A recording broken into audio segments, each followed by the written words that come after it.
Tes 1 2 dicoba. Kali ini saya akan merangkum sebuah alur cerita film yang berjudul Zodiac. Film ini merupakan thriller misteri yang disutradarai oleh David Fincher yang rilis pada tahun 2007. Berdasarkan kisah nyata yang berlatar pada akhir 1960-an dan awal 1970-an, film ini mengisahkan tentang sebuah kasus pembunuhan berantai yang dilakukan seseorang yang menamai dirinya dengan sebutan Zodiac. Dan kasus pembunuhannya ini ternyata belum terungkap sampai sekarang. Sebelum kita masuk ke alur ceritanya, mari kita berdoa dulu sesuai dengan keyakinan masing-masing. Dan selamat datang.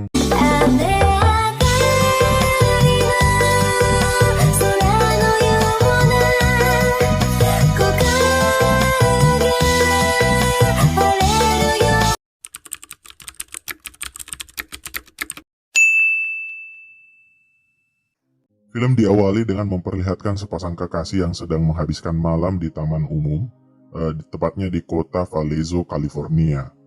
Saat sedang asik ngobrol dan melakukan pemanasan layaknya sepasang kekasih, tiba-tiba mereka dihampiri oleh sebuah mobil hitam yang sepertinya memperhatikan gerak-gerik pasangan ini. Tapi, tidak lama berselang, mobil itu pun pergi meninggalkan mereka. Sepasang kekasih ini kemudian melanjutkan perbincangan mereka.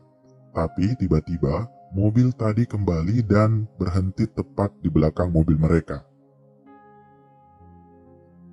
Seorang pria keluar dari mobil itu, lalu tiba-tiba menembak kedua pasangan kekasih ini dengan sangat brutal. Perempuan di dalam mobil itu tewas seketika. Pembunuh itu lalu pergi dan menelpon kantor polisi untuk melaporkan pembunuhan yang telah dia lakukan. Saat polisi tiba di TKP, pria yang ditembaki tadi itu ternyata masih hidup dan berhasil keluar dari mobil dalam keadaan sekarat.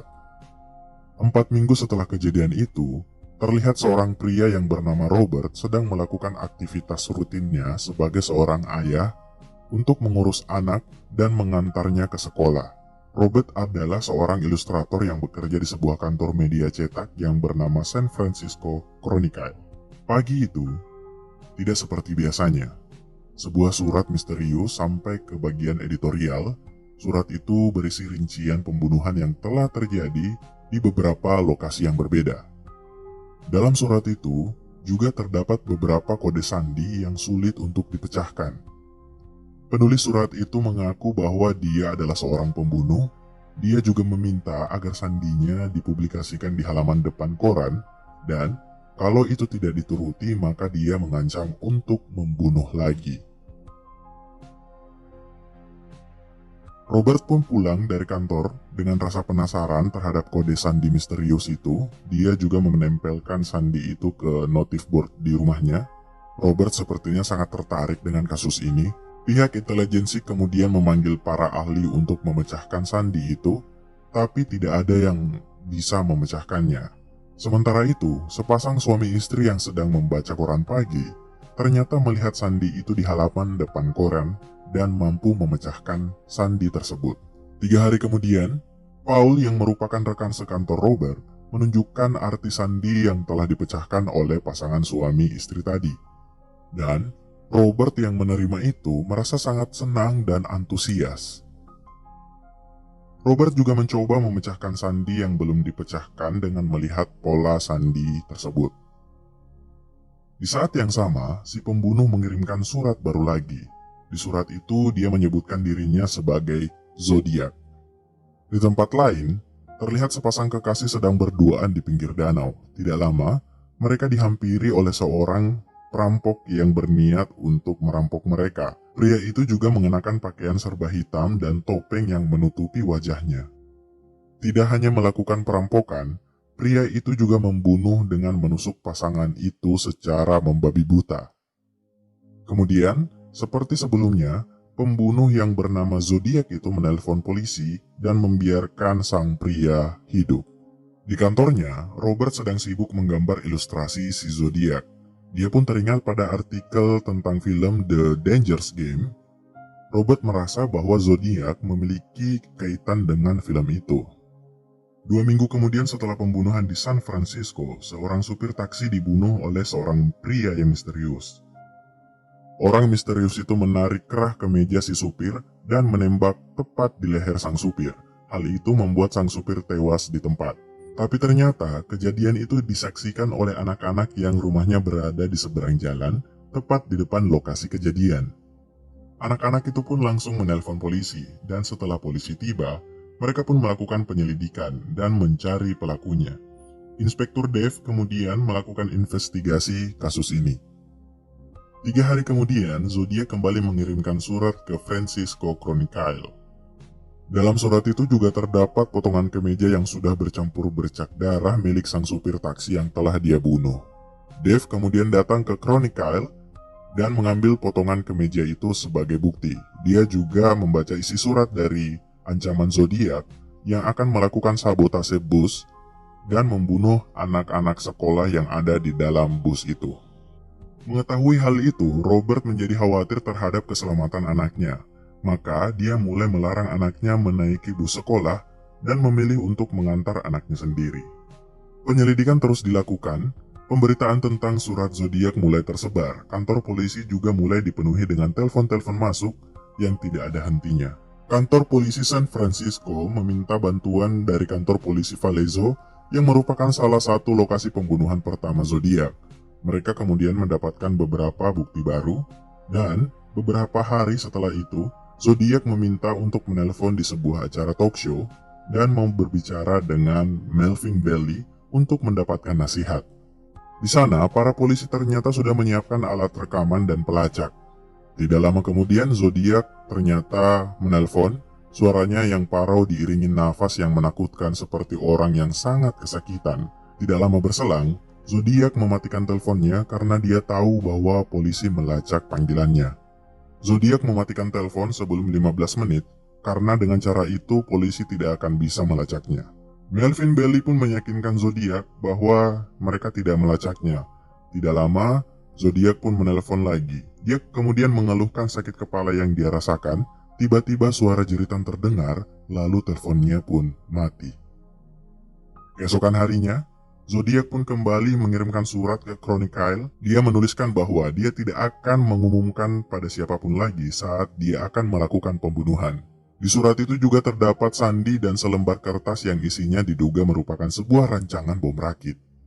Dave menemukan petunjuk dari surat itu. Dalam surat itu, Zodiac menyinggung soal ruang bawah tanah. Dave sadar bahwa tidak banyak ruang bawah tanah di California.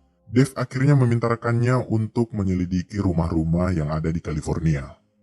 Di akhir tahun, tepatnya di hari Natal, Melvin mendapatkan surat dari Zodiac yang menceritakan tentang kondisi Zodiac yang merasakan sakit dan ketakutan terhadap kendali tubuhnya sendiri. Tapi Dave menyangkalnya dan menganggap bahwa Zodiac itu hanya pembunuh biasa yang suka menarik perhatian. Hingga tahun berganti, mereka bahkan belum menerima surat lagi dari Zodiac. Kemudian, 2 bulan setengah setelah Melvin menerima surat, tepatnya pada bulan Maret 1970, Zodiac kembali beraksi dengan menjebak seorang perempuan yang membawa anaknya di sebuah daerah di California. Dia menjebak perempuan itu dengan merusak ban mobilnya terlebih dahulu, lalu menawarkan bantuan untuk perempuan itu.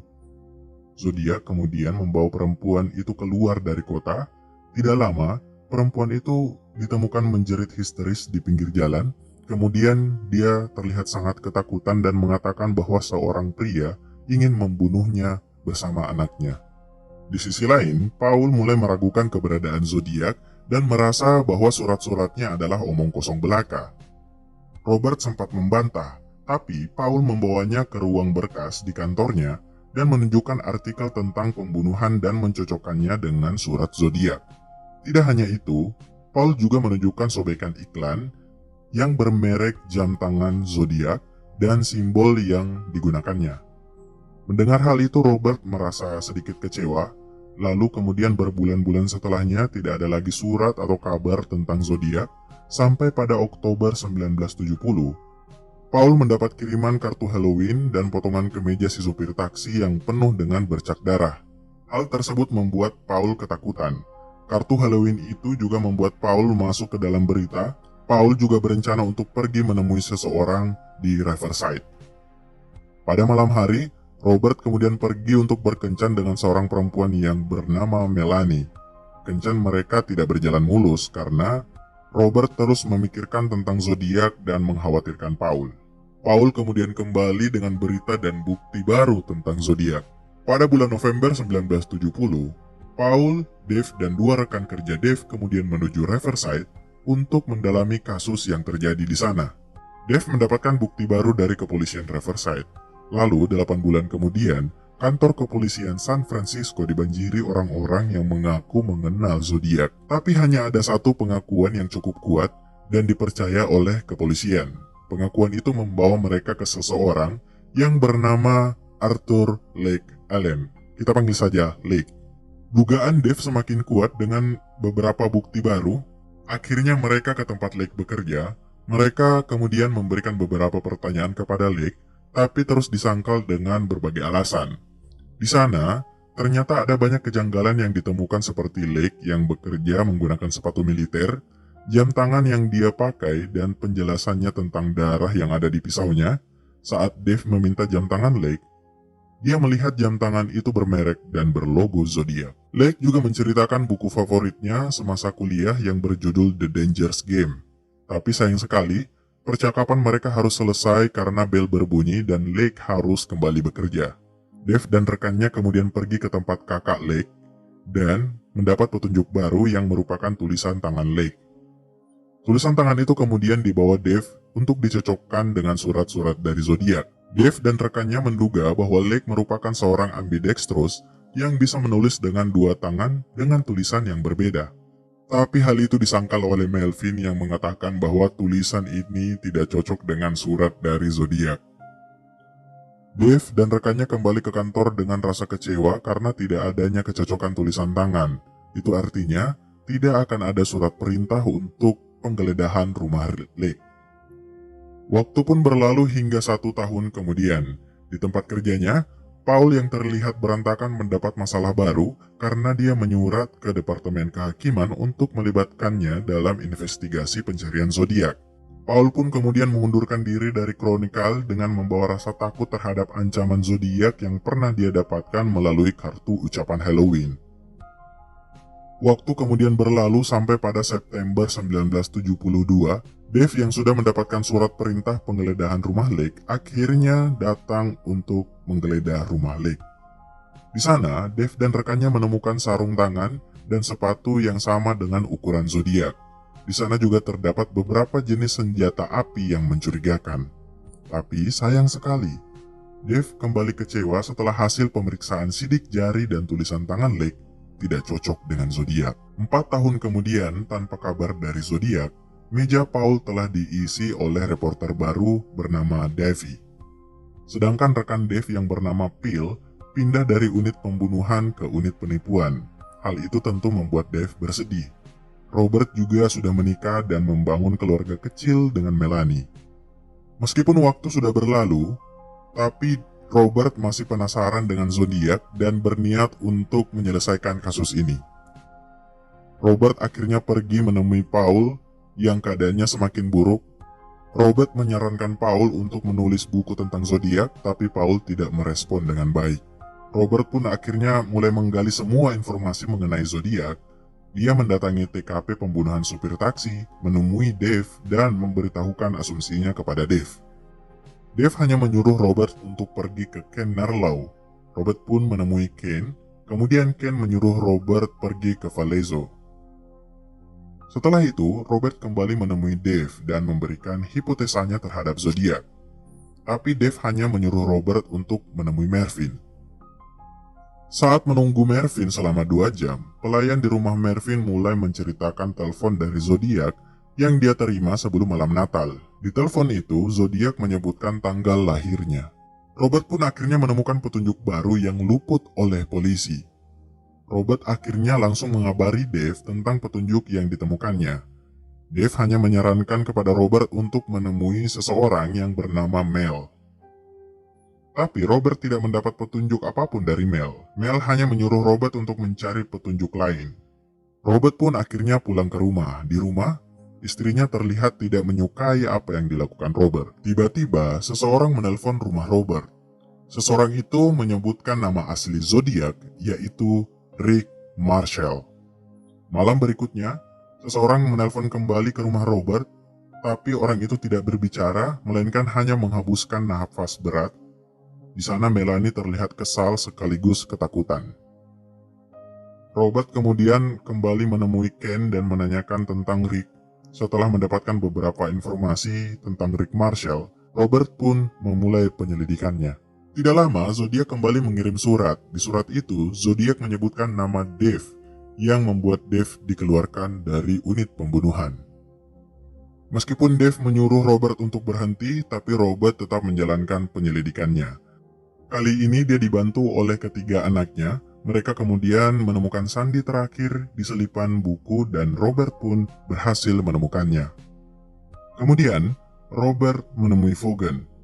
Vaughan ini mengajak Robert ke rumahnya, lalu menunjukkan gulungan film The Dangerous Game dan poster-poster yang ada di situ. Di poster itu, Robert menemukan tulisan di sana mirip dengan tulisan Lake yang dia curigai sebagai zodiak. Tapi Vaughan mengaku bahwa itu adalah tulisannya. Dengan rasa takut, Robert kemudian pergi meninggalkan rumah itu setelah Vaughan membawa Robert ke ruang bawah tanah miliknya. Setelah tiba di rumah, Robert tidak menemukan siapapun. Di sana hanya ada surat dari Melanie yang mengatakan bahwa Melanie pergi membawa anak-anak untuk sementara. Robert lalu menemui Linda dan memberikan beberapa pertanyaan. Tapi Linda mengatakan bahwa nama pelakunya bukanlah Rick, tapi Lake. Mendengar jawaban itu, Robert pun segera bergegas untuk memeriksa kembali arsip zodiak di kantor polisi Vallejo. Di sana dia menemukan nama Lake. Robert juga melihat data diri Lake dan menemukan bahwa tanggal lahirnya cocok dengan tanggal yang disebutkan oleh pelayan Mervyn. Robert pun segera menemui Dave dan meyakinkan Dave bahwa Lake adalah zodiak. Tapi Dave sudah tidak bisa melanjutkan kasus itu karena dia tidak memiliki bukti sidik jari. Dave hanya meminta Robert untuk menyelesaikan bukunya yang memuat tentang investigasinya dalam mencari zodiak. Pada tahun 1983, Robert datang untuk menemui Lake di sebuah toko perkakas. Dia ke sana hanya untuk melihat wajah Lake. Waktu kemudian berlalu, pada tahun 1991, buku Robert yang berjudul Zodiak pun terbit dan menjadi buku yang sangat laris saat itu. Di tempat lain di California, korban selamat dari pembunuhan zodiak yang bernama Michael menemui George yang merupakan seorang polisi. George kemudian menunjukkan beberapa foto, lalu meminta Michael untuk menunjukkan pria yang pernah menembakinya saat itu. Michael pun menunjuk foto Lake. Tapi sayang sekali, Lake mendapatkan serangan jantung dan dinyatakan meninggal sesaat sebelum menjalani sidang. Hingga saat ini, kasus zodiak belum terselesaikan. Tapi setelah Lake meninggal, Robert sudah tidak pernah mendapatkan telepon yang misterius itu. Tamat. Menurut saya, film yang berdasarkan kisah nyata ini berhasil membawa kita masuk ke dalam alurnya, membuat kita merasakan emosi dari Robert yang sangat ingin tahu identitas zodiak yang sebenarnya. Kalau kamu suka video ini, klik like, subscribe, komen, mantap. Saya pamit undur diri. Mari Kidi.